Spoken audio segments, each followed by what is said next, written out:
Kuna shida kama utakaa tu kama uko kawaida, hata kama uko na njaa kaa tu kama huna njaa. Kumbe pia unataka ufanye nini? Ufunge. Na hiyo kufunga ni mwezi gani? Ni mwezi huu. Sio 9. Ni mwezi wa 9 katika kalenda ya Kiislamu. Okay. Katika kalenda ya Kiislamu ni mwezi wangapi? Nimeunderstand hapo. Sasa unafunga, si unafunga siku 40 mfululizo. Unafunga hivi Waamuzi 2026. Na sisi tunafunga kula marago na kula nyama. Unajua kuna watu wengine shakahola wanafunga wamuone Yesu, walibaki mifupa. Teremka baba. Hatari sana. Hatari baba. Haya waamuzi. Mimi nataka mzee Silimu. Tunafanana sana na mzee. Asilimu mzee Kisilimu naitwa Ibrahim. Teremka baba. Waamuzi 2026. Inasemaje? Inasema ndipo wana wa Israeli wote. Ndio. Na watu wote. Wakakwea wakaenda Betheli. Ndio. Na kulia wakati hapo mbele za Bwana.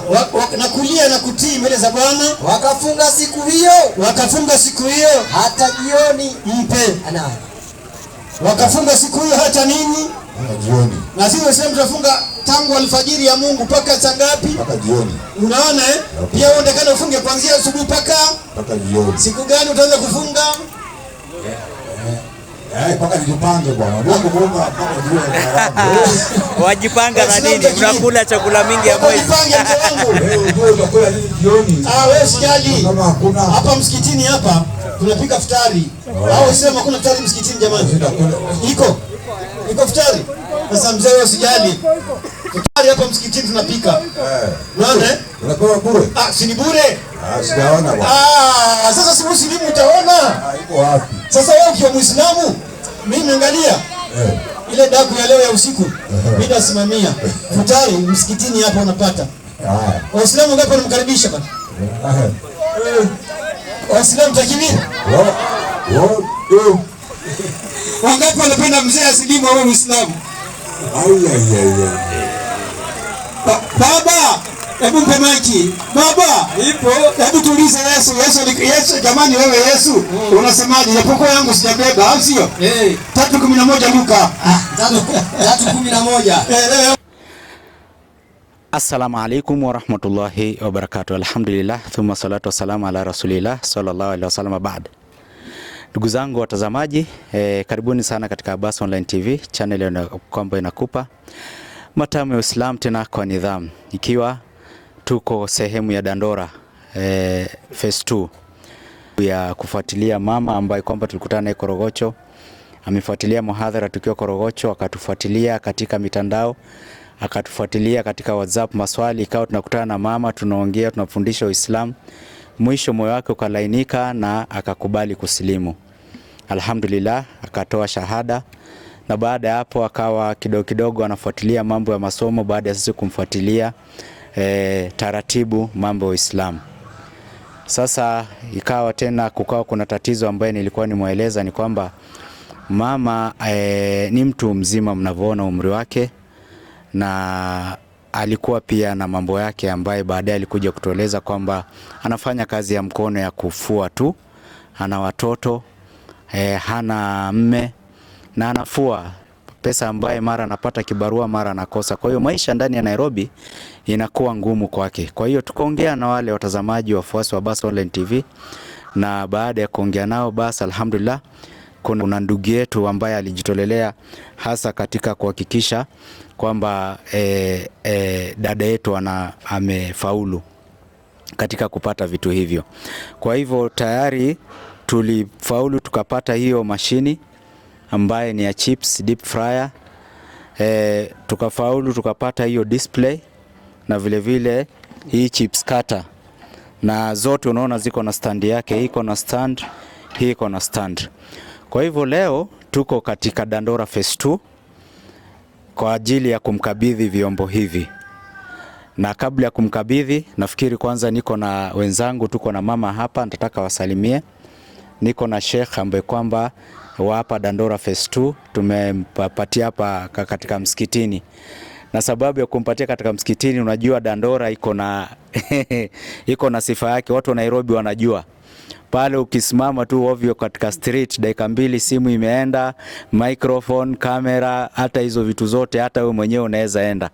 Kwa hiyo tumeangalia mahali safe kidogo ambapo tunaweza kumpatia vyombo hivi, na tukakuja katika Umoja tu Dandora phase 2, sababu ni pale ambapo kwamba pazuri, na tuko na Sheikh hapa akishuhudia wakati ambapo kwamba tunampatia vyombo hivi. Kwa hiyo tutataka kwanza mama wasalimie, Sheikh atoe kilima moja mbili, na vile vile niko na mwenzangu Sheikh Musa Nduma ambaye tunafanya naye kazi hizi za da'wa ndani ya da'wa mtaani, tunayefanya naye mihadhara na pia sehemu mbalimbali katika shughuli za da'wa.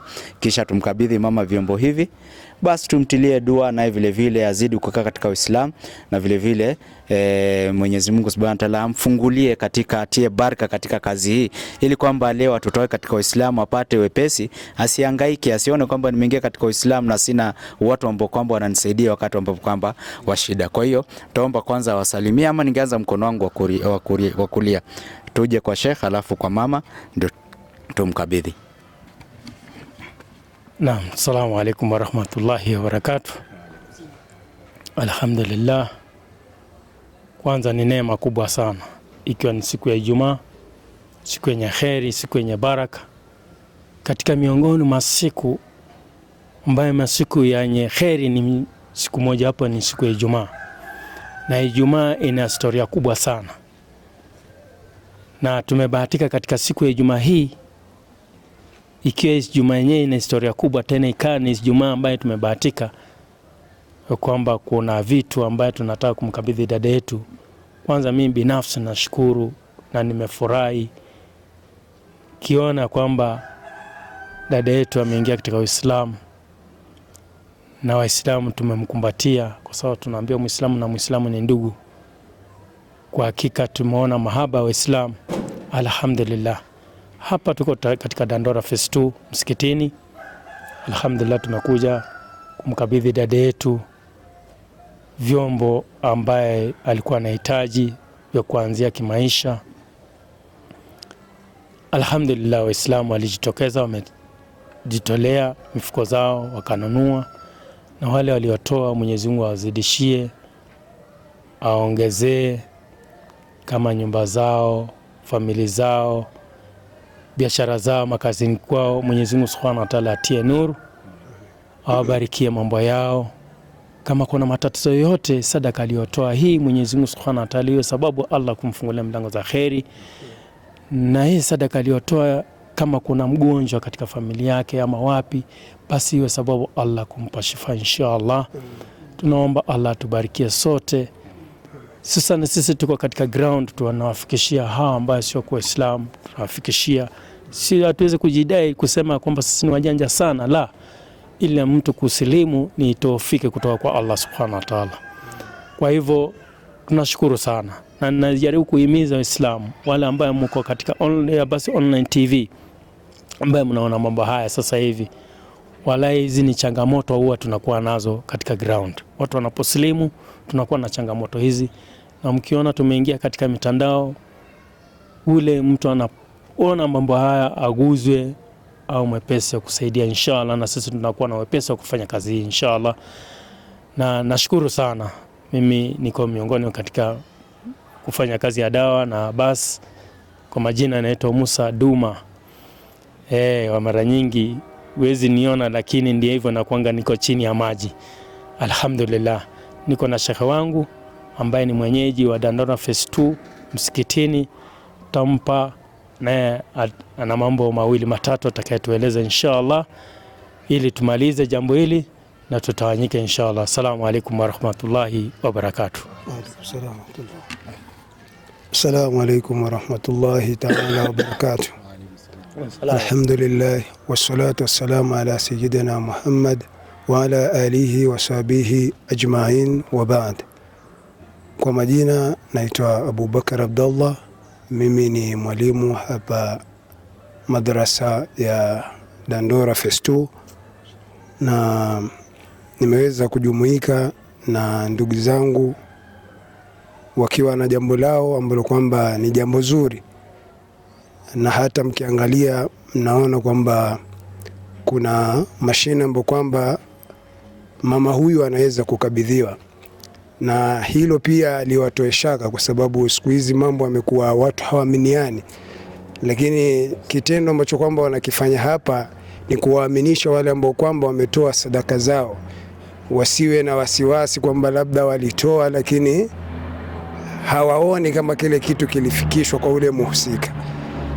Lakini hapa mnavyoona ni kwamba mnaiona mashini ndio kama hii, umama anaenda kukabidhiwa.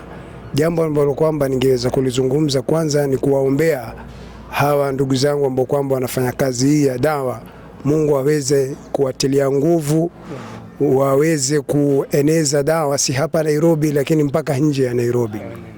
Kisha jambo lingine ambalo kwamba ningeweza kuambia Waislamu ni kwamba wale watu ambao kwamba wameshiriki kutoa sadaka kama hii, basi fungu lao wataenda kulipata mbele ya Allah Subhanahu wa Ta'ala. Na Mtume amesema yule ambaye kwamba atakuwa na ndugu yake wakati ambao kwamba ni wakati mgumu akamsaidia, basi Mwenyezi Mungu Subhanahu wa Ta'ala siku ya kiyama hawezi akamwacha hivi hivi, kwa sababu Allah na Mtume anasema wallahu fi auni al-abdi ma kana al-abdu fi auni akhihi. Yeyote yule ambaye kwamba atamsaidia Muislamu yote, basi Mola Subhanahu wa Ta'ala atamwangalia si hapa duniani lakini mpaka kesho akhira. Kwa hivyo Waislamu tuweze kuwa na roho kama hiyo ya kuinuana, ya kusaidiana, ili mbele ya Allah Subhanahu wa Ta'ala tukapate matokeo ambayo kwamba ni mema.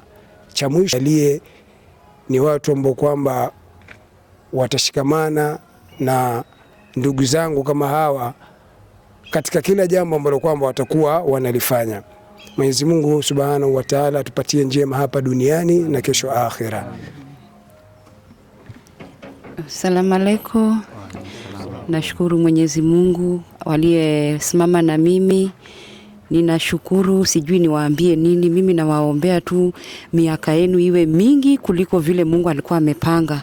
Through hizi vitu naomba tafadhali Mungu ahusike.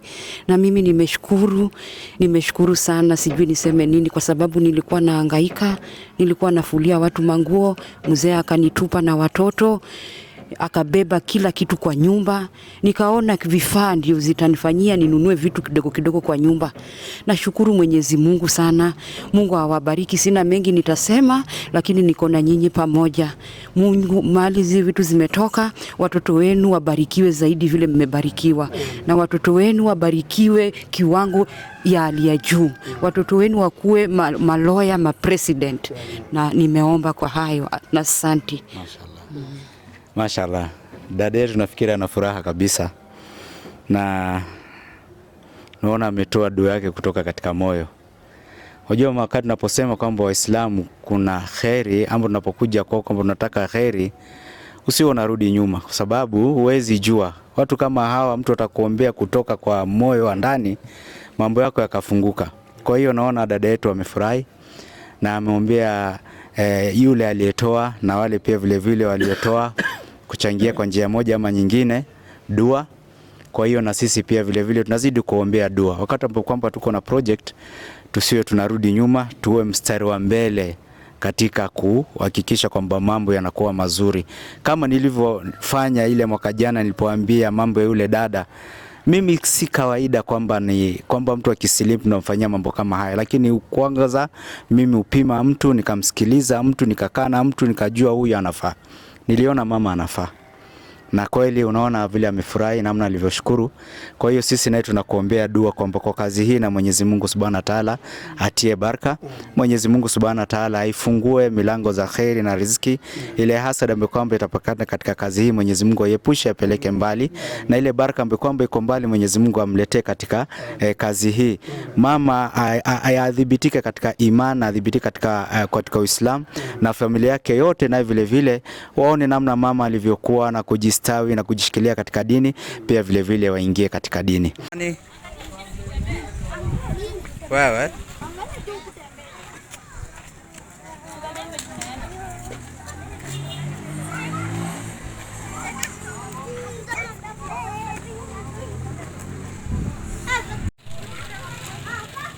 Geuza tu.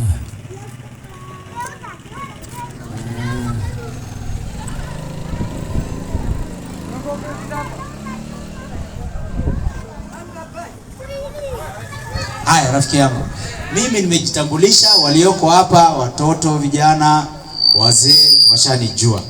Hebu jitambulishe ili kwamba kila mtu pia akujue na mimi pia nikujue, ili unapozungumza watu wanajua fulani ndio alikuwa anazungumza pale na fulani walikuwa wanazungumza pale. Unaitwa nani? Mimi naitwa Tony Mutua. Tony Mutua. Mimi ni jirani yako kule Komaro kwa mama. Asante sana. Kwangu ni hapa msi. Hapa, unaishi hapa? Nikuonyesha. Aha, very good, very good. Karibu sana. Asante. Sasa mimi naendo kazi yangu ndio shughuli tumepatana hapa. Kwa hiyo sasa pia nakaribisha na moyo mkunjufu. Safi, kwa nyumbani, kwa nyumbani. Asante sana. Karibu. Wewe vile unakaa hapa, naamini kwamba kuna Waislamu wengi umekaa nao. Wote hata ule mwingine. Asante sana. Na kuna mambo mengi umeona kwao, unajua kutoka kwao. Mwapenda mila yao sawa, naishi nao sawa. Na mbona hujawahi fanya uamuzi wa kuwa Muislamu? Tafanya tu. Lini? Karibuni. Nini ambaye imebaki? Pengine nikukuwekea wazi, pengine hiyo kwamba inakwama, huenda nikikuwekea wazi ukajua kwamba kumbe hii ndio hivi, huenda ukafuata. Pengine kuna kitu kana kukwaza, haujiwekewa wazi vizuri. Ningependa kujua, kwa sababu nikijua alafu sasa nitajua kumbe huyu kinachomfanya asisilimu ni jambo hili. Kwa hivyo nikufafanulie vizuri, ufahamu. Ukishafahamu sasa uweke uamuzi. Hiyo ni ukoo, nitakuona kando na mama. Utaniona kando Yeah. Asante. Haya vizuri kama utaniona kando. Kwa hiyo tuache. Je, kuna swali lolote pengine kwa hao Waislamu ushawahi ona lolote? Hapana. Hakuna. Mimi ninayo. Naweza kuuliza? Niuliza. Wewe unaenda kanisa gani? AIC. Manake African Inland Church. Bimaana saizi ukienda UK wewe huwezi abudu. Utaabudu wapi wakati hakuna AIC UK? AIC kwa African Inland Church. Yaani tena inland wake ni ndani, sio nje. Bimaana hii kanisa haifai kutoka nje ya Afrika. Na wewe uko kwa hiyo kanisa ambaye haifai kutoka nje ya Afrika. Sasa ukiwa nje ya Afrika utafanyaje? Naabudu kwa nyumba tu. Kwa nyumba tu. Haya, vizuri. Jumapili ukienda AIC unatoa sadaka? Natoa. Unapatia nani? Napatia Ashas. Ya kazi gani? Kama tithe. Nani aliamuru? Watoa tu hivyo, si Mwenyezi Mungu. Mungu aliamuru kila Jumapili utoe tithe. Una hakika? Hakika. Mimi sijaona kitu kama hiyo. Ile nimeona ni hii, hebu patia huyu. Mwalimu msomee Taurati 16:10. Ile nimeona ni hii. Kama nimekosea uniweke sawa. Kwa sababu mimi ninavyojua hiyo tithe inafaa itolewe mwaka baada ya mwaka. Hiyo ndio mimi najua. Sasa kuna ya Jumapili mpaka Jumapili sijajua. Tena tithe yenyewe ukitoa unaambiwa kwamba unatolea nani? Mungu, si ndio? Hebu nisomee Taurati 16:14, sijui kama ndio hiyo ama nimepotea kidogo. Kama nimepotea utanisamehea, lakini andiko hilo linasema usikose kutoa fungu la 10 mwaka baada ya mwaka. 16:14 Taurati nasemaje? Bado hapo sio hapo.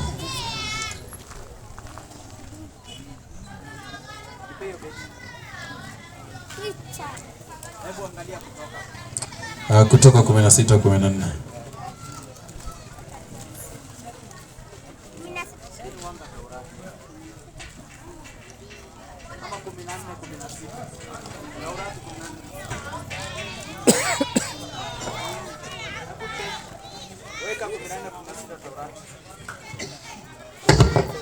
Haya, beti ilikuwa imeisha, alikuwa anabadilisha.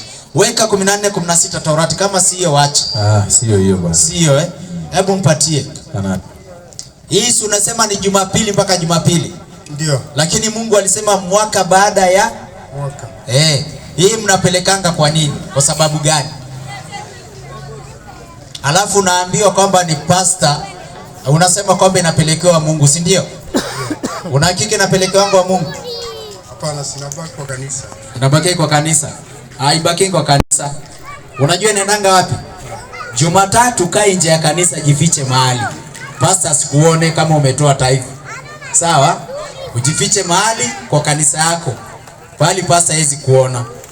Na kuhakikishia ukijificha utaona gari ya G4S inaingia kule. Hiyo sadaka yote inawekwa ndani. Ikishawekwa ndani kwa bank. Inapelekwa wapi? Kwa bank. Kwa bank inaenda kwa account ya pastor. Sio kwa Mungu. Shanielewa? Kwa hiyo mnatoa mnaambia napelekewa Mungu, haiendangi kwa Mungu. Yeye ni Jumatatu ikifika G4S inakuja inachukua, inapeleka kwa bank, ikifikishwa kwa bank haiweki popote, pale kwa bank inawekwa kwa account ya pastor. Sasa pastor ndio Mungu wako? Hapana. Kwa nini mnadanganyanga na unakubali? Alafu mwenyewe unatoa, mwenyewe uko na ubao, labda pengine watoto wamefukuzwa school fees, pengine wadaiwa rent, na pastor zinajaa kule, anaweka gari mafuta, ananua gari ya pili. Ndio sababu unaona leo makanisa zinakuwa kama 100. Kanisa nyingi kila wiki zinafunguliwa makanisa kila wiki. Ndio unaona leo katika nchi ya Kenya makanisa inatoa ushuru, si ni kweli? Kwa nini msikiti toangi ushuru? Sababu yetu ni ibada, yenyu ni biashara. Hata serikali yenyewe ilijua ni biashara. Tushelewana vizuri? Kwa sababu ni biashara, biashara yote lazima itolewe nini? Tax. Ndio sababu unaona na nyinyi pia mkiwa na makanisa, hayo makanisa lazima yatoe ushuru katika nchi ya Kenya kwa sababu ni biashara. Na ukiwa katika biashara basi mambo yako yameenda na maji. Tumeelewana vizuri? Tuko pamoja? Kwa hiyo mambo ya kwenda tunachukua sadaka unapeleka weko hichi na kuona aenda kaswali rudi. Mwalimu wetu huyo kutoka Nakuru. Kuchukua sadaka ati unapelekea pasta, unafikiri unapelekea Mungu, haupelekei Mungu, ni pasta unapelekeanga. Labda useme huyo pasta ni Mungu wako. Lakini kama si Mungu wako, sadaka yako nenda na maji. Shelewana vizuri? Sasa hii mambo ya kupeleka kule sadaka wewe ukitaka kutoa sadaka si tena ukue bahili. Sijakwambia ukue bahili, hapana. Lakini sadaka yako ukitembea unaona mtu anahitaji, msaidie. Mtu analia njaa, mnunulie chakula. Mtu anataka mavazi, mnunulie. Unaona muhitaji mahali anahitaji chochote, msaidie. Hiyo ndio vile Waislamu wanafanya. Hao Waislamu wote unaona sadaka yetu ngojeangi sheikh kwa msikiti. Sadaka yetu tunaangalianga ni nani anahitaji, ndio huyo ambaye tunampatia hiyo sadaka. Tumeelewana vizuri? Tuko pamoja? Kwa hiyo usije ukajidanganya tunapotoa sadaka unafikiri ati wewe unapelekea hapo kuna Mungu hapo. Hiyo ni pasta na jibamba.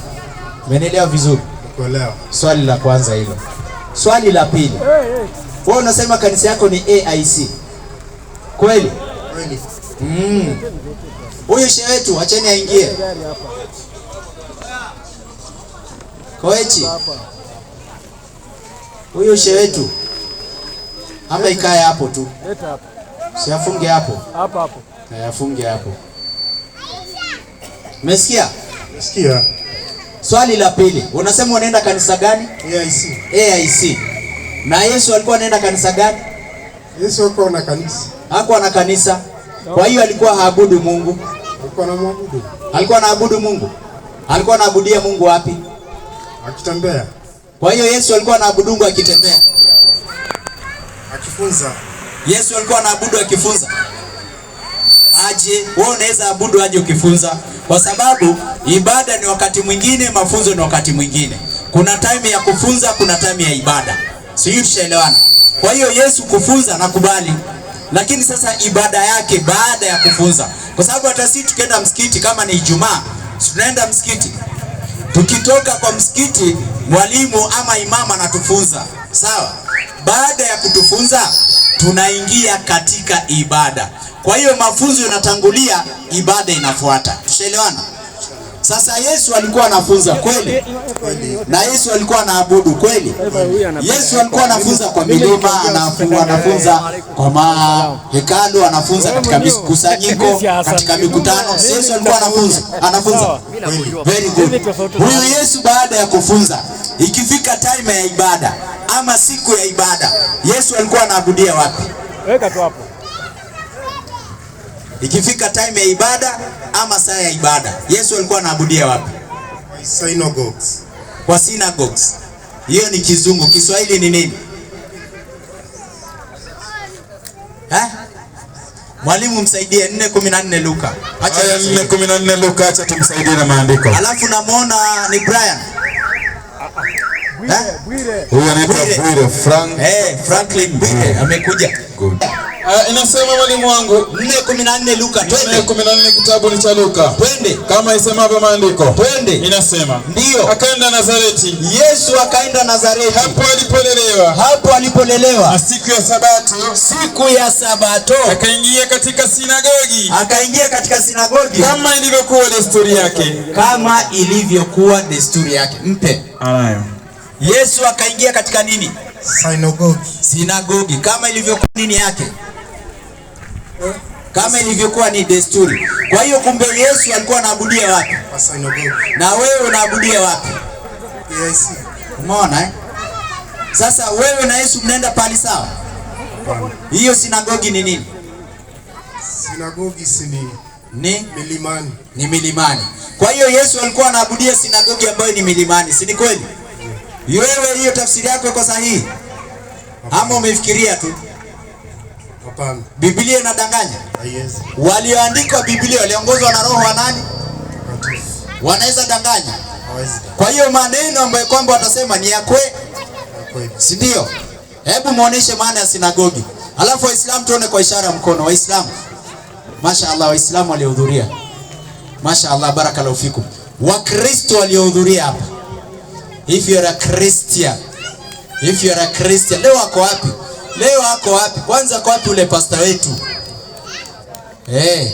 Akiwa kule kwa basi anadanganya watu, anachukua sadaka. Tukija hapa anajifanya ako busy. Kuna watu hapo waliweka ahadi watafika. Wako wapi? Kina Wanyonyi. Wako wapi Wanyonyi? Na haonekani. Kuna Chalo namsubiri hiyo pastor. Haonekani. Leo nimekuletea mwalimu hapa. Wako wapi hiyo Chalo? Njoo. Amejificha Haya, lakini najua kama ako karibu ananisikiliza. Mwalimu wangu, twende. Maandiko sinagogi. Tafsiri za sinagogi ndani ya Biblia. Inasemaje? Kama alivyoandika mwandishi. Twende. Inasema sinagogi. Sinagogi. Ni msikiti wa Wayahudi. Mpe huyo. Anayo. Kumbe sinagogi ni nini? Msikiti wa Wayahudi. Na wewe unasema ni nini? Msikiti wa Wayahudi. Umeona Wewe ukiingia kwa msikiti, watu wakakuona umeingia kwa msikiti, watasema wewe dini gani? Jumapili watu wakaona umebeba Biblia, unaenda kanisani, watu wanakuona unapita huko na Biblia unaingia kanisani, watasema wewe dini yako gani? AIC, ambaye hiyo ni dhehebu. Na dini Mkristo. Very good. Uonekane siku ya Ijumaa ama siku nyingine yoyote umevaa kanzu, sawa? Umebeba Qur'an, unaenda msikiti, watu watasema ule dini gani? Muislamu. Na Yesu tunaona kwamba siku ya Ijumaa alikuwa anaenda wapi? Sinagogi. Ambayo ni nini? Msikiti. Wewe mpatie dini? Muislamu. Umeona Kwa hiyo Yesu alikuwa dini gani? Muislamu. Na wewe dini gani? Muislamu. Wewe ni Muislamu? Kwanza wewe ni Muislamu? Bado. Utasilimu lini? Sikwambia. Haya. Taacha mwalimu wangu azungumze na wewe hapo. Sawa hebu Waislamu tuone kwa ishara mkono. Waislamu tena. Ukiona mtu karibia kwa jiondoa mkono unionyeshe. Mashaallah, barakallahu fikum. Hebu Wakristo walioko hapa, Wakristo. Hawapo Haya. Hebu patie Bwire kwanza nimsalimie. Rudisha kiti hapo. Bwire. Hala, hebu rafiki yangu njoo hapa nisalimie. Mambo? Naitwa nani? Moses nani? Muli. Na miaka ngapi? 17. This month unaingia 18. Kwa hiyo una ID. Sasa ukipatana na askari akushike. Mimi ni mwanafunzi. Oh, wewe mwanafunzi. Wewe mwanafunzi, kama mwanafunzi simama hapo, sikiliza tu. Hata ukiwa 17 huwezi shikwa na askari. Watoto. Si ndio? Na huyu ni rafiki yako? Wewe ni nani? Rudi. Muhadhara uanze tena vizuri. Sawa. Bwire. Naam. Wewe Mkristo? Nilikuwa Mkristo. Nimehudhuria mikutano kadhaa hapa. Ndio. Nikapata ukweli. Ambapo niko tayari Uko tayari kusilimu? Naam. Waislamu takbir! Waislamu takbir! Bwire amekuja hapa mara kadhaa, si ni kweli? Na katika ajabu anaenda, tunakaa, anarudi tena. Kama leo tumekaa siku 5 tumekuja, bimaana anafanya research. Sasa Bwire ashaona ukweli. Na kwa sababu ameona ukweli, sasa ameamua kusilimu. Waislamu takbir! Waislamu takbir! Sasa Bwire, kwa sababu umeamua kusilimu, hiyo ni uamuzi bora. You have made the best choice. You have made the best decision. Hiyo ndio dini ya manabii. Manabii wote walikuwa Waislamu. Hakuna nabii ambaye hakuwa Muislamu hata mmoja. Shanielewa vizuri? Umeelewa. Kwa hivyo you have made the best decision. Sasa maneno haya sijui nimpatie mwalimu wangu Shabaka. Wacha nikupatie, msilimishe. Huyu bwana Bwire amekuja mara kadhaa.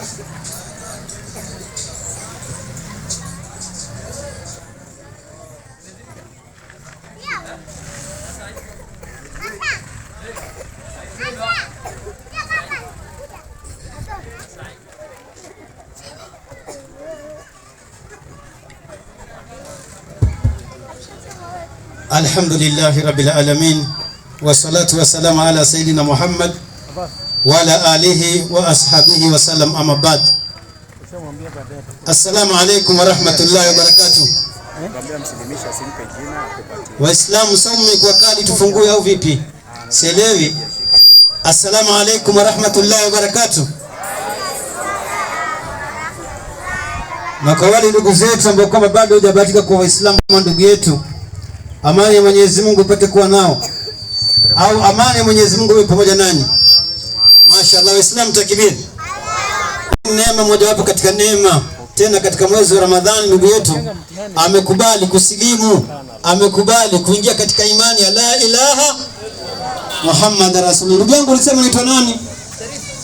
Kwa majina naitwa Franklin Bwire. Franklin Bwire. Unatoka sehemu za Western au Nyanza? Natoka kule Busia. Busia. Ambola shina? Ndimla. Asante sana. Nimetembea kwa kidogo sehemu za Busia, Butere, Shimakoko, Mumias. Tumetembea kidogo kwa kina Musa kule Busia tumetembea. Kwa hivyo umeamua uamuzi ulio bora. Kwa maana siku ya leo ni mwezi wa Ramadhani, tukiwa Ramadhani ya 7 ama ya 6 nafikiria. Kwa hivyo kusilimu ni kutaja maneno machache. Haya maneno utataja nyuma yangu na utafanya wewe kwa msafi. Sawa sawa ndugu yangu? Kwa maana ushaamua, hakuna haja nikupe aya wala hadithi. Sema bismi. Rudia nyuma yangu, bismi. Lahi. Rahman. Rahim. Waislamu kidogo tufanye subira, tumsalie mtume inshallah. Islam. Waambie wafanye dua kwa mtu akisilimu. Waislamu takbir. Inasemekana mtu anaposilimu mbingu wazi. Na tena tuko katika mwezi wa Ramadhani. Nyanyua mkono wako ndugu yangu Muislamu, wakati huu tuna mashida mengi. Uwe na matatizo hii, uwe na tatizo hili. Kwa hivyo jamani, huu ndio muda wa kuinua mkono jamani, kwa ajili ya kutaka nini kwa Allah, chochote ambacho kama unakihitaji. Bismi. Lahi. Rahman. Rahim. Ashhadu alla ilaha illa Allah wa ashhadu anna Muhammad Rasulullahi. Nakiri kwa moyo wangu na kutamka kwa ulimi ya kwamba hapana apasaye kuabudiwa kwa haki ila Allah Mwenyezi Mungu mmoja. Nakiri kwa moyo nakiri kwa moyo na kutamka kwa ulimi ya kwamba Muhammad ni mtume wa Mwenyezi Mungu, si Mungu wala si mwana wa Mungu, na Yesu Isa ni mtume wa Mwenyezi Mungu, si Mungu wala si mwana wa Mungu. Waislamu takbir! Waislamu jamani, hawa watoto jamani ndio wana sauti, wazee hamna. Waislamu takbir! Mashaallah, mashaallah. Ndugu yangu umeshasilimu tayari, sasa wewe umekuwa kama mtoto mdogo, yaani kama mtu aliyezaliwa siku ya leo. Ukurasa wako unaanza ukurasa mpya, a new page, yaani hauna dhambi yoyote. Ushanifahamu eh? Yaani wewe hauna dhambi yoyote. Kwa maana nakusilimisha tu, lakini naomba ndugu Musa kupe jina, alafu na habari fulani, alafu kisha turudi nitaka yule ndugu yetu yule kidogo aliambaye kwamba alikuwa na mwalimu wa basi. Kwa hivyo Sheikh Musa, karibu mpe jina kabisa. Ni mtu wa kwenu kule. Musa, afu angalia pia maswali nje. Assalamu alaykum wa rahmatullahi wa barakatuh. Wa alaykum salaam. Waislamu, assalamu alaykum wa rahmatullahi wa barakatuh. Waislamu, raha sio raha. Raha sio raha kabisa. Bure kusimama. Ai, hatari sana. Hii pikipiki kidogo ingepita na mimi hapa, ningekuwa nimesimama ingekuwa hatari sana. Waislamu takbiri. Takbiri. Angalia Bure vile anapokaa. Anakaa smart sana. Mashaallah. Mashaallah. Poleni sana. Waislamu tujione kwa mambo ya mitambo na inakwanga hivi. Kuna majina mazuri kama haya nimekutajia, unapenda jina gani? Nitachukua Ibrahim. Ibrahim, takbiri. Takbiri. Islam mimi sijaelewa. Takbiri. Bure amechukua jina anaitwa Ibrahim. Wala jina mzuri sana. Allahu Akbar. Allahu Akbar. Jina la nyumbani unaitwa nani? La nyumbani. Ama ndio Bure hilo, si ndio? Ibrahim Bure. Sawa. Hii la kupatizwa ulikuwa unaitwa nani? Nilikuwa Francis. Francis. Francis maana yake, yani ukiambiwa jina maana Francis, ungetamani kuitwa Francis. Maana yake nikikwambia jina maana ya jina Francis, huwezi kubali kuitwa tena. Watoto hiyo kutupatupa hizi vitu vya chini. Kwa hivyo karibu sana katika dini ya Islam. Nimeshukuru mwalimu. Mwenyezi Mungu akufanyie wepesi. Na Mwenyezi Mungu akujalie ufe ukiwa Muislamu. Amen. Hii tu ndio naweza na kuhusia kitu kimoja. Kuna Muislamu na kuna Uislamu dini. Naona Bure amekuja hapa na amekuwa Muislamu.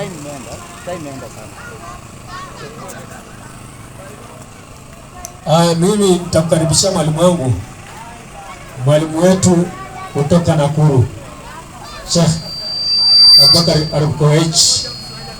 Zungumza naye bwana.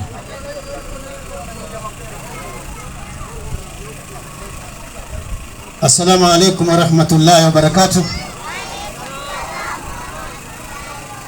Ndugu Bure, ujambo? Nani?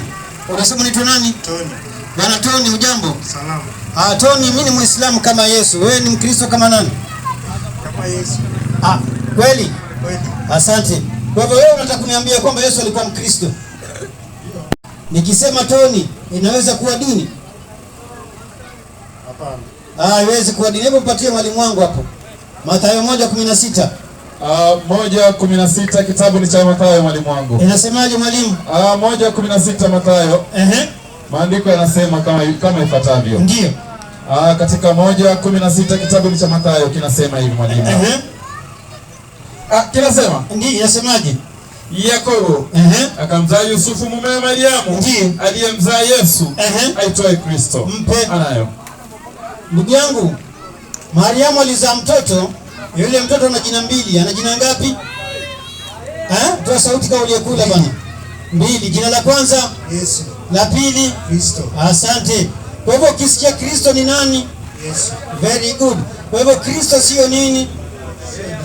Kumbe wewe hauna nini? Sina dini. Na mtu ambaye kwamba hana dini siku ya mwisho anakwenda wapi?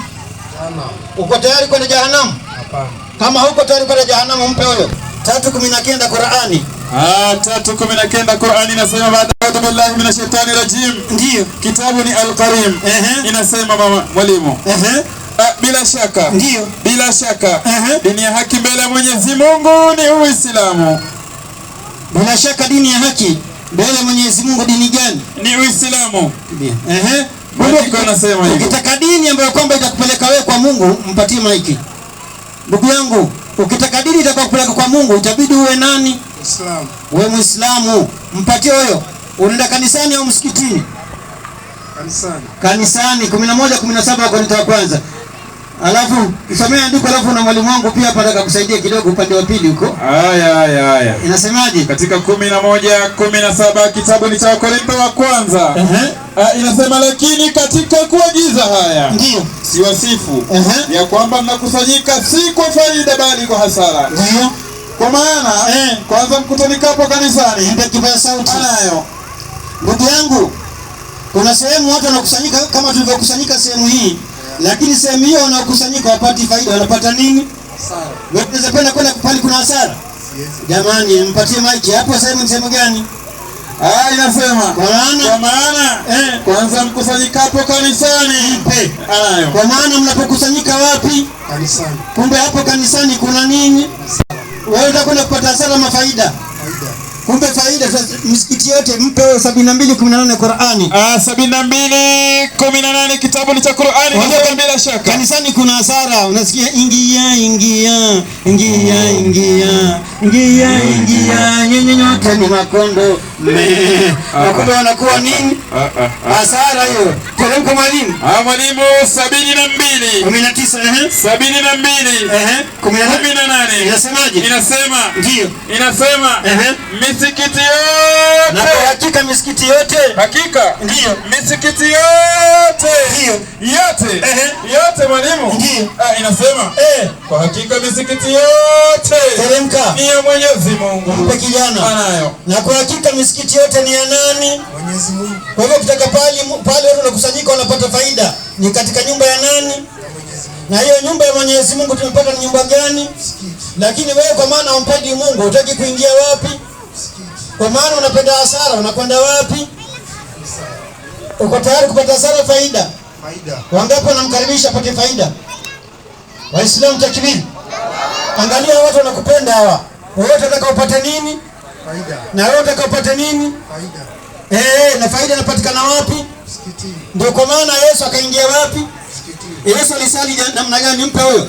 26:39 Mathayo. Kitabu ni cha Mathayo tena. Inasemaje mwalimu mwanangu? 26:39 Mathayo. 39 kitabu ni cha Mathayo. Inasemaje?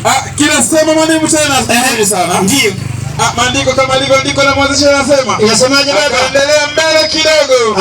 Akaenda angani went a little further. Akaenda mbele kidogo. Akaendelea mbele kidogo. Ndio. Akaanguka kifulifuli. Akaomba akisema. Mpe. Anasema anayo. Ndugu yangu, Yesu alipokuwa akimwomba Mungu kitu anaelekeza wapi? Ubarikiwe sana. Watu gani wanapomwomba Mungu huwa wanaelekeza kichwa chao chini? Kumbe Yesu alikuwa nani? Na wewe kama unampenda Yesu utakuwa nani? Kwa maana pia Bwire amekuwa nani? Na wewe utakuwa nani? Kuanzia lini? Acha kusema kesho ni Waislamu takbir. Msema kesho ni unataka sifa hiyo? Wakati wa ukombozi ni sasa. Na kama sio sasa kama sio sasa ni sasa. Wangapi wanamkaribisha jamani katika Uislamu? Angalia raha jamani, Waislamu ni ndugu. Tena angalia 48:29 Qur'an nasemaje? Mwalimu huyo. Mwalimu. Wanafunzi wa basi huyo. Sasa mimi hapa napenda hizo gia. Teremka. Unakuja na hizo gia na nazipenda sana. Teremka basi. Haya 40 na ngapi? 48 Ukupaga gani ushoto time? 48:29 Qur'an pia sawa. Haya kitabu ni 48:29. Al-Karim. Ndio, hebu njoo hapa, njoo hapa kidogo nyinyi Waislamu wawili watatu. Kitu na chap na wewe simama njoo uje. Njoo. Wewe unafanya dawa Sheikh. Unafanya dawa. Songea hapa karibu na mimi. Teremka mwalimu. Kitabu kinasema 48:29. Hapo inasema Muhammad ni mtume wa Mwenyezi Mungu. Kwanza kabisa Muhammad ni mtume wa Mwenyezi Mungu. Inasema Muhammad ni mtume wa Mwenyezi Mungu. Teremka. Na walio pamoja naye ni wenye mioyo thabiti mbele ya makafiri. Yaani Waislamu ni wenye mioyo thabiti mbele ya makafiri. Na wenye kuhurumiana wao kwa wao. Wape maiki. Anayo. Waislamu wanahurumiana wao kwa wao. Kwa hivyo wewe ukiwa Muislamu pia wewe utafanywaje? Mpe maiki amalize. Teremka. Inasema utawaona wakiinama kwa kurukuu na kusujudu pole bana. Inasema utaona kifanyaje? Wakiinama kwa kurukuu. Allahu akbar. Mnafuata imamu Mnafuata imamu Sami Allahu liman hamida. Teremka. Na kusujudu. Teremka. Na kusujudu pamoja. Wakitafuta fadhila za Mwenyezi Mungu na radhi yake. Mpe maiki. Anayo. Allahu akbar. Kumbe Waislamu pamoja na Muhammad wanamwabudu Mungu, anaweka kichwa wapi? Chini. Na Yesu pia ameweka kichwa wapi? Chini. Hebu mwangalie Daudi 95:5 Zaburi. Haya, katika 95:5 sio kuimba tu, sio kuimba kanisani. Baba pokea sifa. Hapo hakuna hiyo. Hiyo hakuna msikitini. Msikitini kusujudu bwana. Teremka mwalimu. Haya, kitabu ni 95:5 Zaburi. Inasemaje? 95:5 Zaburi mwalimu, kabla sijachoka. Inasema 95:5 Zaburi inasema. Ndio. Njooni. Inasema 95:1 kitabu cha 95:5 Zaburi. 95:5 Zaburi. Nataka 5 mimi 5 jamani. 5 mimi. 95:5 mpaka 6. Leo maandiko kidogo mwalimu. Nasema basi. Nilikuwa nataka usaidiwe na 95:6 Zaburi inasema. Njooni. Ndio. Njooni. Tuabudu. Allahu akbar.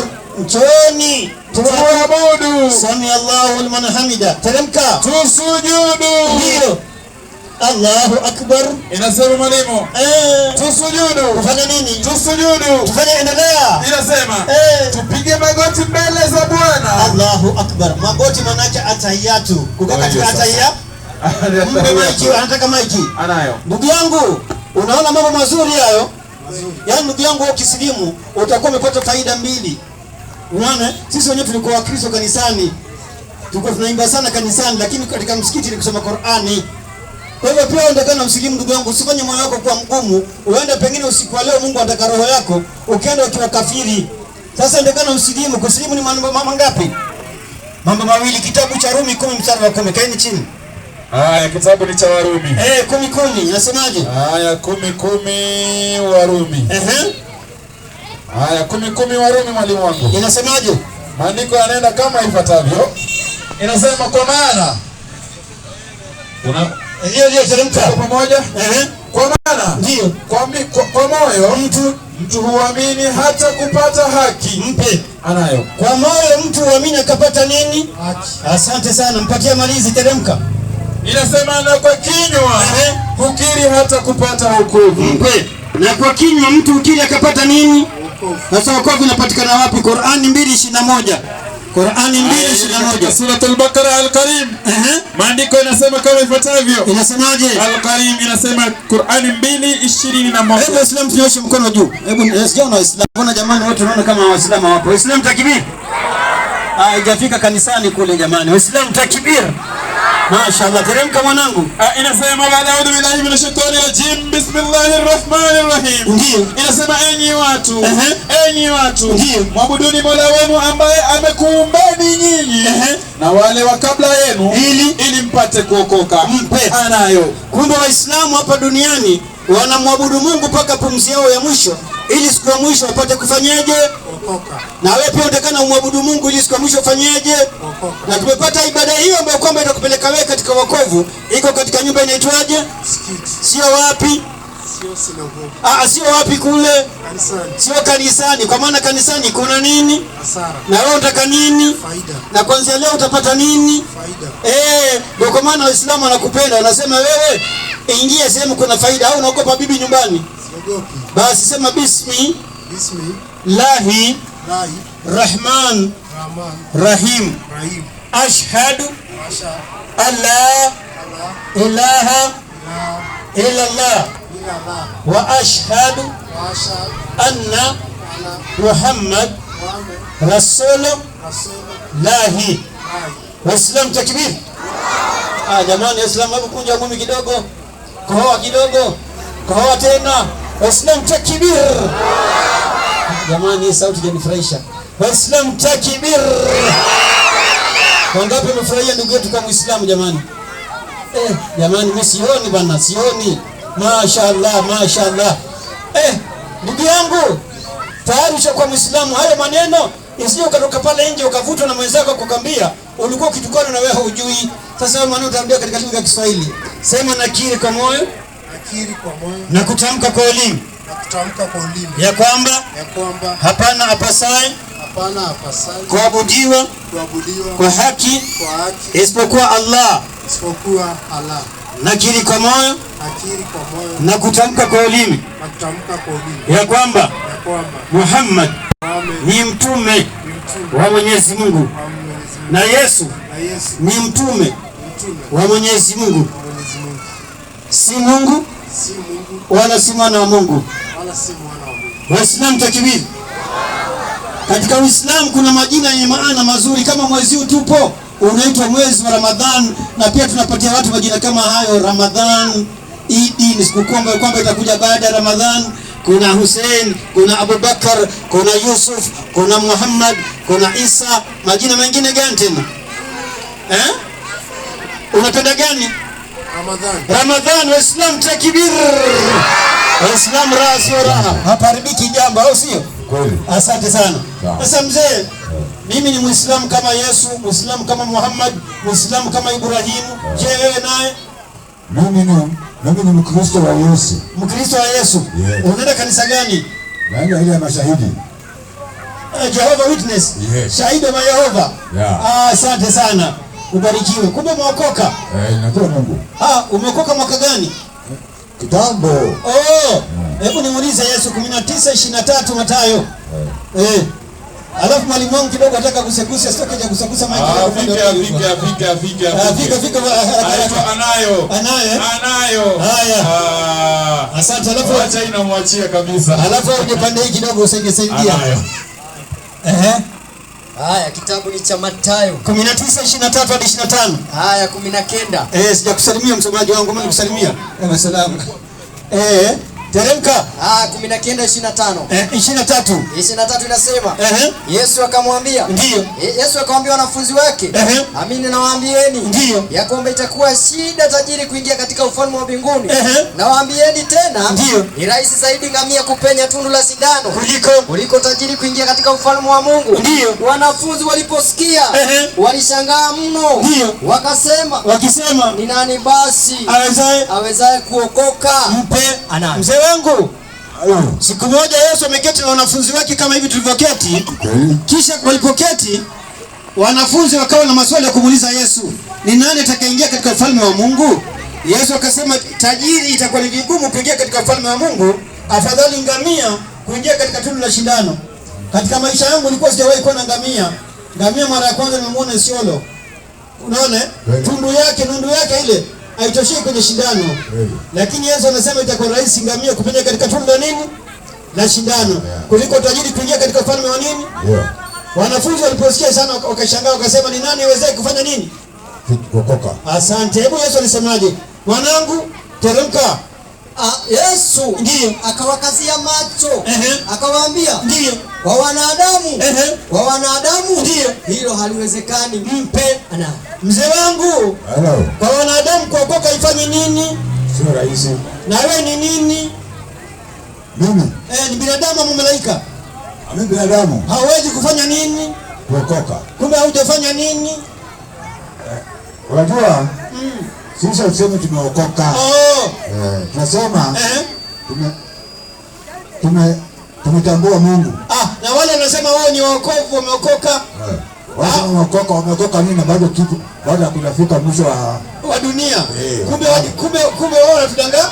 Kumbe hawasemi ukweli. Hawasemi ukweli. Wameokoka na baada ya kufa. Hebu mpatie huyo. Petro kwanza 1:5, wokovu ni wakati gani?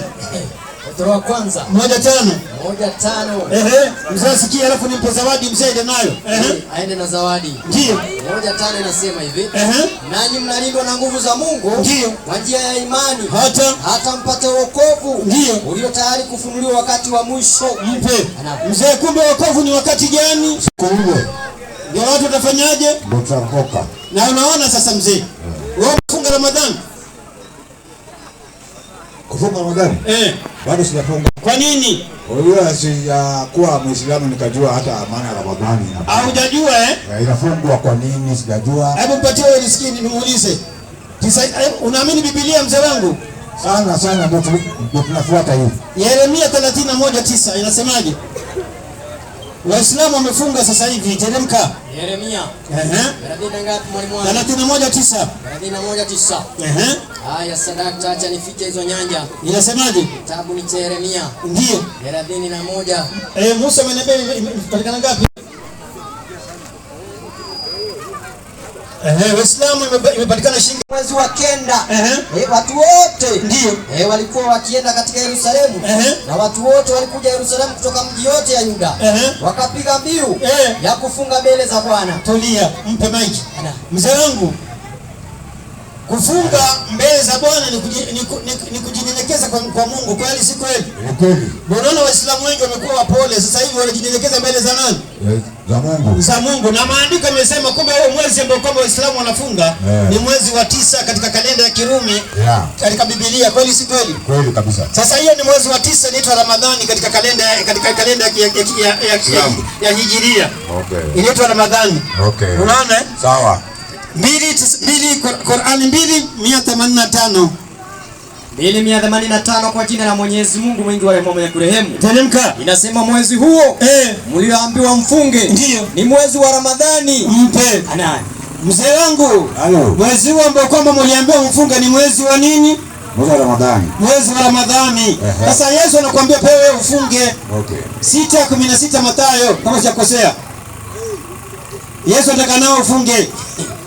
Haya, 6. Mimi naitwa Abubakar, hebu mpatie mic, anauliza mimi nani? Anauliza wewe ni nani? Nashangaa wewe unakuwa Biblia bwana, na wewe ndio maneno ya ukweli hapa. Waislamu takbir. Waislamu takbir. Kama baba. Nami nasema tena mfungapo. Yesu anasema tena mnapofunga msiwe kama wanafiki. Msiwe kama wanafiki wenye uso wa kukunjamana. Maana hujiumba nyuso zao. Ili waonekane na watu kuwa wanafunga. Maliza. Amini nawaambia wamekwisha kupata thawabu yao. Inaendelea kusema bali wewe ufungapo mzee wangu jipake mafuta kichwani kama nilivyojipaka mafuta. Unawe uso na menawa uso vizuri ili usionekane na watu kuwa unafunga. Mpe. Unaona mzee? Si kwamba ukifunga umekasirika tu umekunja uso. Unaona Kama wewe ni mwana mazoezi unaenda mazoezi. Kama wewe unacheza boli unacheza mpira. Kweli. Kama unacheza ngumi unaenda boxing. Si kwamba unakaa tu unalegea. Ukiangusha na siku ukisukuma unaanguka, hapana. Au vipi tunaambiwa kifungo sasa una shida. Kama utakaa tu kama uko kawaida. Hata kama uko na njaa. Kaa tu kama huna njaa. Kumbe pia unataka ufanye nini? Ufunge. Na hiyo kufunga ni mwezi gani? Ni mwezi huu. Sio 9. Ni mwezi wa 9 katika kalenda ya Kiislamu. Katika kalenda ya Kiislamu ni mwezi wangapi? Nimeunderstand hapo. Sasa unafunga, si unafunga siku 40 mfululizo. Unafunga hivi, Waamuzi 20:26. Na sisi tunafunga kula marago na kula nyama. Unajua kuna watu wengine shakahola wanafunga wamuone Yesu, walibaki mifupa. Teremka baba. Hatari sana. Hatari baba. Haya, waamuzi. Mimi nataka mzee asilimu. Tunafanana sana na mzee. Asilimu, mzee ukisilimu naitwa Ibrahim. Teremka baba. Waamuzi 20:26. Inasemaje? Inasema ndipo wana wa Israeli wote na watu wote wakakwea wakaenda Betheli na kulia wakati hapo mbele za Bwana. Na kulia na kutii mbele za Bwana. Wakafunga siku hiyo hata jioni. Mpe. Wakafunga siku hiyo hata nini? Jioni. Na sisi sema tunafunga tangu alfajiri ya Mungu mpaka saa ngapi? Mpaka jioni. Unaona Pia unaonekana ufunge kuanzia asubuhi mpaka jioni. Siku gani utaanza kufunga? Paka nijipange bwana. Ndio kuomba paka jua. Wajipanga na nini? Unakula chakula mingi ya mwezi. Jipange mzee wangu. Ndio utakula nini jioni? Wewe sijali. Kama hakuna hapa msikitini hapa tunapika futari. Au sema kuna futari msikitini jamani? Iko futari. Sasa mzee wewe usijali. Futari hapa msikitini tunapika. Unaona? Unapewa bure? Si ni bure. Sijaona bwana. Sasa si Muslimu utaona. Iko wapi? Sasa wewe ukiwa Muislamu, mimi angalia. Ile daku ya leo ya usiku, mimi nasimamia. Futari msikitini hapa unapata. Waislamu ngapi wanamkaribisha bwana? Waislamu takibiri. Wangapi wanapenda mzee asilimu au Muislamu? Baba, hebu mpe maiki. Baba, ipo. Hebu tuulize Yesu jamani wewe Yesu, unasemaje? Japokuwa yangu sijabeba, au sio? 3:11 Luka. 3:11. Yangu sijabeba. Kitabu cha Luka. Sasa hebu simama hapa ndio hapa. Teremka mwanangu. Inasema ndio. Akawajibu akawaambia, mwenye kanzu mbili ndio na mpe, asiye na kanzu mpe mzee. Anaye. Mzee wangu. Yesu anasema yule mwenye kanzu mbili ampe yule hana nini? Hana kanzu nyingine. Na wewe hauna nini? Mimi sina kanzu. Kwa hivyo unafaa upewe nini? Lakini jinsi ya tovazi tunavaa suti bwana. Sasa utakuwa Muislamu unavaa nini? Unavaa suti bwana. Sifanyie 2:9 kama sijakosea. Watu walivaa mavazi ya kigeni. 2 ama 3. Sifanyia hata naye utampatia mzee wangu 2:9. Sasa wewe ukitaka kujiokoa nafsi yako ni umpende Yesu, unampenda Yesu? Nampenda Yesu. Yesu anasemaje? 7:24 Mathayo. 7:24 Mathayo. Mathayo. 7:24. Hebu Waislamu mkono juu, Waislamu. Barakallahu. Waislamu kabla sijarudi kwa mzee. Gharama tuliyopata sasa hivi shilingi 2,500. Nahitaji 500 peke yake kwanza. Ingia shilingi 3,000 hapa. Nataka Waislamu 5 tu nipatie shilingi 100 je? Shilingi 3,000 hapa isaidie. Mwezi wa kenda. Watu wote ndio walikuwa wakienda katika Yerusalemu. Na watu wote walikuja Yerusalemu kutoka mji yote ya Yuda. Wakapiga mbiu ya kufunga mbele za Bwana. Tulia, mpe maiki. Mzee wangu. Kufunga mbele za Bwana ni kujinyenyekeza kwa Mungu, kweli si kweli? Ni kweli. Unaona Waislamu wengi wamekuwa wapole sasa hivi wanajinyenyekeza mbele za nani? Za Mungu. Za Mungu. Na maandiko yamesema kumbe huo mwezi ambao kwamba Waislamu wanafunga ni mwezi wa 9 katika kalenda ya Kirumi katika Biblia, kweli si kweli? Kweli kabisa. Sasa hiyo ni mwezi wa 9 inaitwa Ramadhani katika kalenda ya Hijiria. Inaitwa Ramadhani. Unaona? Sawa. 2 Qur'ani 2:185. 2:185 kwa jina la Mwenyezi Mungu mwingi wa rehema mwenye kurehemu. Teremka. Inasema mwezi huo mlioambiwa mfunge ndio ni mwezi wa Ramadhani. Mpe. Anaye. Mzee wangu. Mwezi huo ambao kwamba mliambiwa mfunge ni mwezi wa nini? Mwezi wa Ramadhani. Mwezi wa Ramadhani. Sasa Yesu anakuambia pewe ufunge. 6:16 Mathayo kama sijakosea. Yesu anataka nao ufunge. Haya, 6. Mimi naitwa Abubakar. Hebu mpatie mic, anauliza mimi nani? Yeye anauliza wewe ni nani? Nashangaa wewe unajua Biblia bwana, na wewe hii ndio maneno ya ukweli hapa. Waislamu takbir. Waislamu takbir. Kama baba. Nami nasema ndio tena mfungapo. Yesu anasema tena mnapofunga msiwe kama wanafiki. Msiwe kama wanafiki wenye uso wa kukunjamana. Ndio. Maana hujiumba nyuso zao. Ili waonekane na watu kuwa wanafunga. Maliza. Amini nawaambia. Ndio. Wamekwisha kupata thawabu yao. Inaendelea kusema. Ndio. Bali wewe ufungapo. Mzee wangu. Jipake mafuta kichwani. Kama nilivyojipaka mafuta. Unawe uso. Na menawa uso vizuri. Ili usionekane na watu kuwa unafunga. Mpe. Anaye. Unaona mzee? Si kwamba ukifunga umekasirika tu umekunja uso. Unaona Kama wewe ni mwana mazoezi unaenda mazoezi. Kama wewe unacheza boli unacheza mpira. Kweli. Kama unacheza ngumi unaenda boxing. Si kwamba unakaa tu unalegea. Ukiangusha ukisukuma unaanguka, hapana. Hao vitu tunaambiwa kifungo sasa una shida. Kama unakuta kaa tu kama huko kawaida. Hata kama uko na njaa. Kaa tu kama huna njaa. Kumbe pia unataka ufanye nini? Ufunge. Na hiyo kufunga ni mwezi gani? Ni mwezi huu. Sio 9. Ni mwezi wa 9 katika kalenda ya Kiislamu. Katika kalenda ya Kiislamu ni mwezi wangapi? Nimeunderstand hapo. Sasa unafunga, si unafunga siku 40 mfululizo. Unafunga hivi Waamuzi 20-26. Na sisi tunafunga kula marago na kula nyama. Unajua kuna watu wengine shakahola wanafunga wamuone Yesu, walibaki mifupa. Teremka baba. Hatari sana. Hatari baba. Haya, waamuzi. Mtaka mzee Silimu. Tunafanana sana na mzee. Asilimu mzee ukisilimu naitwa Ibrahim. Teremka baba. Waamuzi 20-26. Inasemaje? Inasema ndipo wana wa Israeli wote. Ndio. Na watu wote. Wakakwea wakaenda Betheli. Ndio. Na kulia wakati hapo mbele za Bwana. Na kulia na kutii mbele za Bwana. Wakafunga siku hiyo. Hata jioni.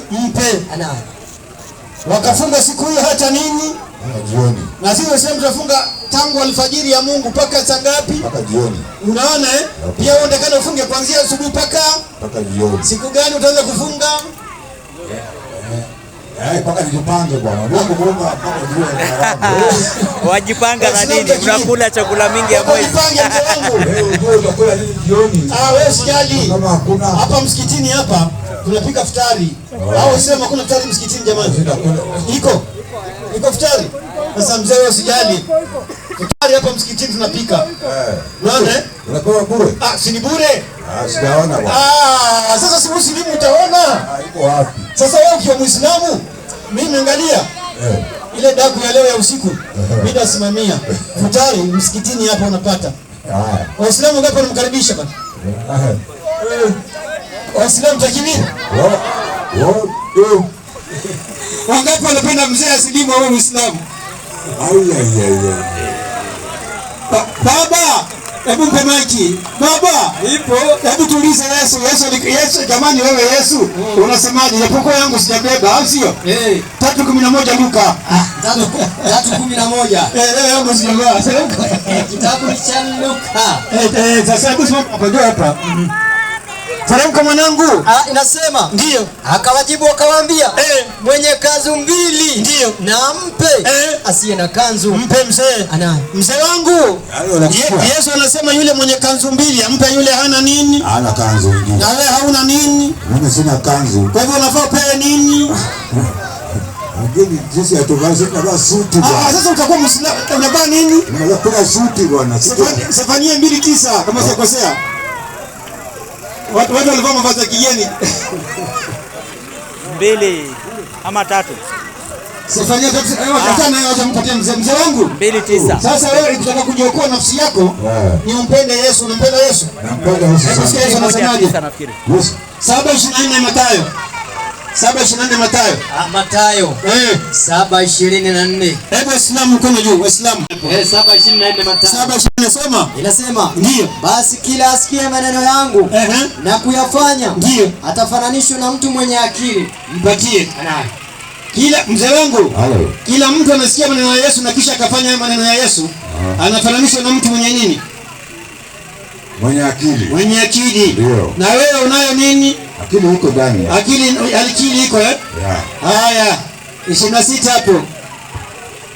26 inasema, na kila asikiaye maneno yangu ndio asiyafanye atafananishwa na mtu mpumbavu. Mpatie maiki. Mzee wangu, kila mtu anasikia maneno ya Yesu kisha akakataa kuyafanya hayo maneno ya Yesu, anafananishwa na mtu gani? Mpumbavu. Na wewe ni mtu mpumbavu, mtu mwenye akili. Mimi niko na akili timamu. Uko na akili timamu. Kwa hivyo Yesu akikwambia twende, unafaa kufanya nini? Tunaenda. Mpe huyo. 4:16 Luka. 4:16 kitabu cha Luka. Inasema, ndio. Akaenda Nazareti. Hapo alipolelewa. Na siku ya Sabato ndio akaingia katika sinagogi kama ilivyokuwa desturi yake. Hebu mpe mzee wangu. Mzee wangu. Yesu siku ya Sabato alikuwa anaingia katika nyumba inaitwaje? Hekalu. Rudia hapo asikie. Hajasikia. Inasema 4:16. Akaenda Nazareti. Ndio. Hapo alipolelewa. Na siku ya Sabato ndio akaingia katika sinagogi. Mpe. Kumbe Yesu aliingia wapi? Sinagogi. Na sinagogi ni nini? Sinagogi ni kama hekalu, ni kama msikiti. Ni kama hekalu, ni kama msikiti? Wale walioandika Biblia waliongozwa na roho wa nani? Roho wa Mungu. Wanaweza kudanganya ama wanasema ukweli? Wanasema ukweli. Hebu angalia walisemaje nini maana muoneshe mzee. Hakuna mjaluo si msomi. Inasema sinagogi. Maliza. Sinagogi. Ndio. Msikiti wa Wayahudi. Mpe mzee wangu. Mzee wangu sinagogi ni nini? Ilikuwa msikiti wa Wayahudi. Msikiti wa Wayahudi. Wayahudi wakiingia kanisani wanakuwa dini gani? Wayahudi wanaokwenda kanisani ni Wakristo ama ni Waislamu? Kanisani, church. Lakini Uislamu unaanza lini bwana? Ngoja kidogo. Wanaokwenda kanisani Wakristo kweli si kweli? Wakristo. Wanaokwenda msikitini ni Waislamu. Na sinagogi ni nini? Ni msikiti. Na Yesu aliingia wapi? Sinagogi. Ambayo ni nini? Msikiti. Kumbe wanaingia msikiti ni watu gani? Waislamu. Kumbe Yesu alikuwa hata Yesu alikuwa Muislamu. Wewe unapenda Yesu mzee? Yesu napenda sana. Unampenda? Anafundisha ukweli. Kama unampenda Yesu itabidi umfuate Yesu na wewe uingie wapi? Msikiti. Ukiingia msikiti utakuwa dini gani? Muislamu. Kumbe Yesu anataka wewe uwe nani? Hapa sijasikia hapo. Hujasikia mtu huyo?